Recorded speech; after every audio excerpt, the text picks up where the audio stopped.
It's well known that in gambling, the house always wins.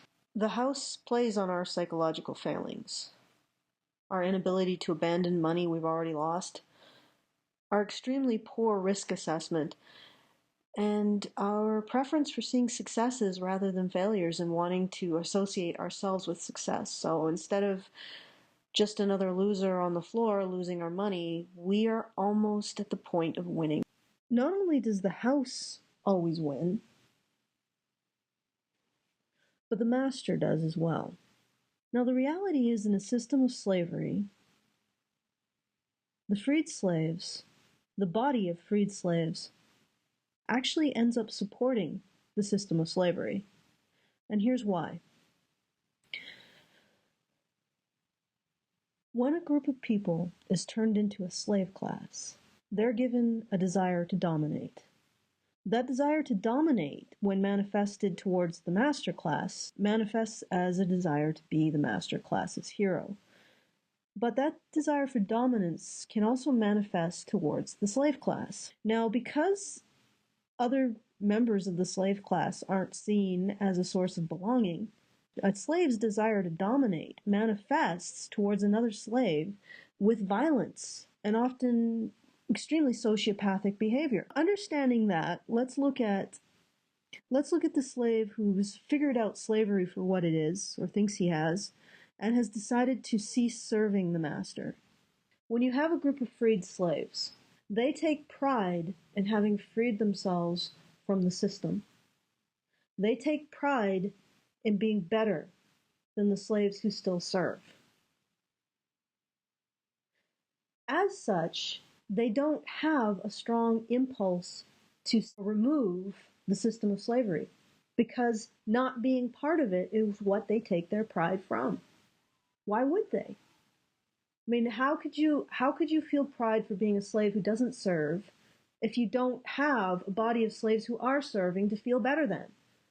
So psychologically, they have no impulse to destroy this system of slavery, because this system of slavery is still the system by which they take their sense of pride, their sense of being better than other slaves. And they've constructed this belief system in which they have become better by not serving, but they still need the slaves who are serving to feel better than. In fact, there's a strong psychological impulse to ignore them completely, to see them as weak and useless, to just see yourself as superior to them for not being bamboozled into serving. Now, if the freed slave group isn't overtly maintaining the original slave structure, they are covertly maintaining the original slave structure by shaming the slaves who are in it, by saying you're weak-minded, you're foolish, you're pathetic. How could you be so stupid to be cheated by the master like this? By shaming the slaves who are still part of the slave structure, they're actually maintaining that slave structure. Because in shaming them, they're going to cause those slaves to push back and say, no, it's you who are shameful because you are not serving the master. The freed slaves are actually creating a psychological pressure to keep the captive slaves in line by shaming them. Because in order to remove himself from the captive slave structure, a captive slave would have to decide that he was no longer interested in the belonging that the master represents, which in and of itself is an enormous hurdle to get over, but also decide that he is going to walk down a hierarchy that he has spent probably his whole life trying to climb. Walk through a field of shaming slung at him by the captive slaves who are watching him walk away, but also by the freed slaves who are mocking him for being so stupid for so long. He has to walk through this minefield of shaming to get to another hierarchy that he then has to climb, the freed slave hierarchy, which he then has to climb. This entire process, this chasm created by shaming between the freed slave hierarchy and the captive slave hierarchy, ensures that the only slaves who ever walk that chasm are going to be ones who are deeply damaged by the captive slave hierarchy. Damaged to the point where they can no longer maintain a connection to it. Because nobody else would dare make that journey across that chasm. No, only an idiot would. Or someone who was so deeply damaged that they had no other choice. So, by exerting a negative pressure on the captive slave hierarchy, the freed slave hierarchy maintains it. And it gets even worse. Because the Hollywood fiction is that the slaves were kept in line by the master with whips and chains. Well, the reality is that when whips and chains were used, they were more often than not applied by other slaves. And this is where that whole thing that I originally said comes in, this idea that when this slave who has experienced this immense powerlessness, he seeks out situations to dominate others to relieve his powerlessness. Of course, with the master, because the master is a source of the slave's belonging, he will dominate her by serving her benefit, by being her hero. But with other slaves, because he doesn't share a sense of belonging with them, he will dominate them brutally. When whips and chains were used, they were most often used by other slaves on slaves. The Hollywood reality is that the whip coming out was some horrifying event for slaves. No. There would have been slaves lining up to use the whip to beat another slave to death. And they would have done it to an audience of cheering slaves. Because for a moment, the slave doing the beating and the audience would get to feel a relief from his sense of powerlessness. And to be quite frank, because his threat narrative was entirely determined by the master's benefit, he doesn't see the slave that he's beating to death as a person. He sees him as a combination of Hitler, Pol Pot, and that xenomorph alien that Ripley fought. When it's slaves violently dominating each other, again, the master wins. It prevents her vulnerability from being questioned if she's not directly involved in violence against slaves.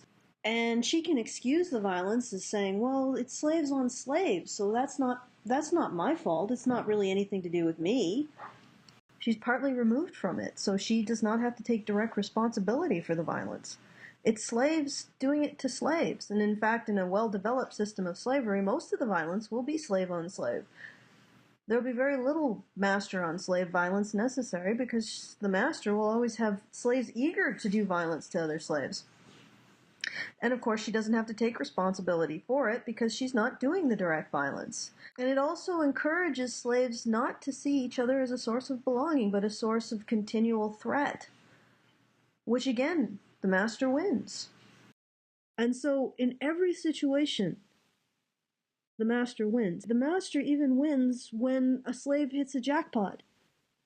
Because in hitting a jackpot, that slave will keep the other slaves grinding those levers. In part because they do not want to identify with the losers around them grinding levers.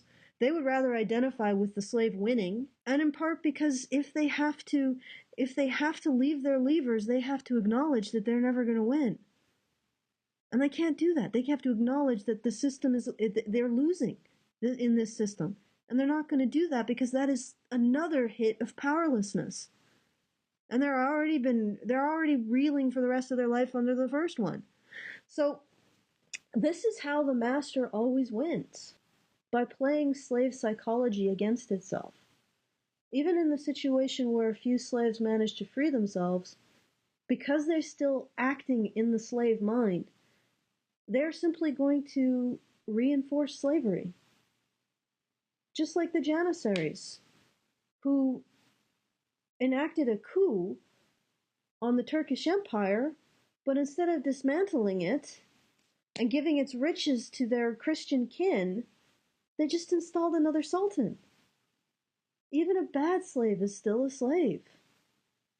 In order to end a system of slavery, somehow you have to get around the fact, no matter what you do, the house always wins.